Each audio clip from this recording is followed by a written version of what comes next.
Camera number 203 of 365 is the Nikon F90X. Heavily laden, feature-rich camera. Requires batteries to operate all its functions. This particular version has the additional MB10 power pack. Otherwise you'd normally put the AA batteries in the grip of the camera, but with the MB10 the batteries are housed in the base of the camera here, and it takes 4 AA batteries. I actually found having the grip actually adds to the heft of the camera, true, but it also adds a little bit of extra comfort, if you like, or extra reassurance that the camera certainly is there to take good photographs for you. The Nikon F90X takes most Nikon lenses, AF, AFD, AFI, AFS, even AI and AIS lenses, although you'd have to use those as manual focus, but it is predominantly an autofocus camera. This particular lens is a G lens, and I was intrigued to see what the camera would do with that, because of course it has no aperture ring, and so the camera has to be put on aperture priority or another mode which I've completely forgotten, program mode, of course, program mode. And in that way the camera then can shut down the aperture and the camera will work with it. So that was just why I was interested to see how that worked. To take the lens off, we depress the lens release button, like that, and then that allows us to see what's on the front here.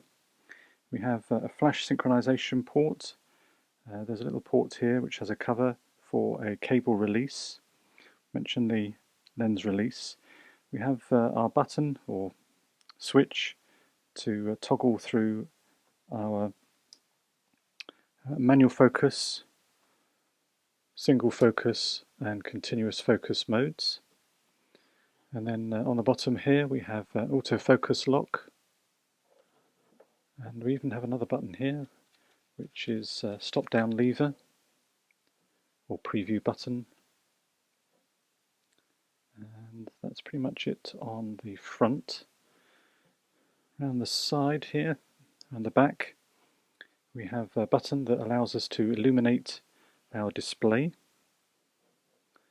and then we also have an auto exposure lock, and there's even a viewfinder blind where we can shut off our viewfinder if we're doing long exposures or nighttime or astrophotography. And then turning our attention to the top plate, we have the command dial that we use in conjunction with any of these buttons. But we'll stay first of all on the right hand side here. We have a button that where we can select our focus mode. We can choose from a single point focus or a slightly wider focus mode. And then over the top here we have our on-off switch, and then to the right of that we have our exposure compensation button, which is -5, +5. And then to the right of that we have a rewind button, which has to be used in conjunction with the little button over here on the left, the ISO button. So moving over to the left, we have a self-timer button, a button to change our ISO, our focus mode, sorry, metering mode, beg your pardon, that's the focus mode on our right. On our left is metering mode, so we have matrix, spot or center weighted. Our mode, we can cycle through shutter priority. Let's just see if we can press that button. There we go. And press our mode button so we can go through shutter priority, aperture priority, and manual and program mode. And then to the right of that, or left of that rather, we can choose our flash. The camera doesn't have a built-in flash, so presumably that button is used in conjunction with a flash. And then that's pretty much it, except for a PS mode. That allows us to choose some creative modes, and they weren't that clear initially, but fortunately on the back here, along the side, or bottom here, it takes us through the various modes that we have. We have the typical ones: portrait, nighttime portrait. We have hyperfocal distance mode, where the camera will make sure that people standing in front of a scene are in focus just as much as the behind them. We have landscape, we have sports mode, and there's a couple of others there mentioned which I can't. That's right, silhouette mode. So presumably in backlighting it will take that into consideration. And we choose all those just by pressing our button. Let's see if we can go through that. And then there you go, you can see through the bottom there the different modes.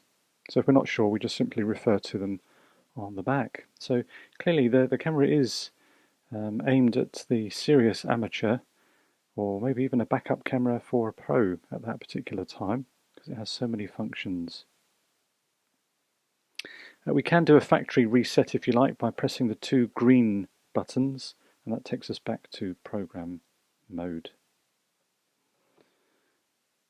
So I think that's pretty much covered all of the functions on the camera there. Nice inclusion with the battery grip. You have an additional shutter button, so you can do vertical portraits if you so desire. And to put film in, yes, of course, put film in. We unlock the film door, and then we can put our film in the camera. So that's a bit of a whistle-stop tour through all the functions, but it certainly is a very capable camera, as hopefully the images at the end of this video demonstrate. So that has been camera number 203 of 365.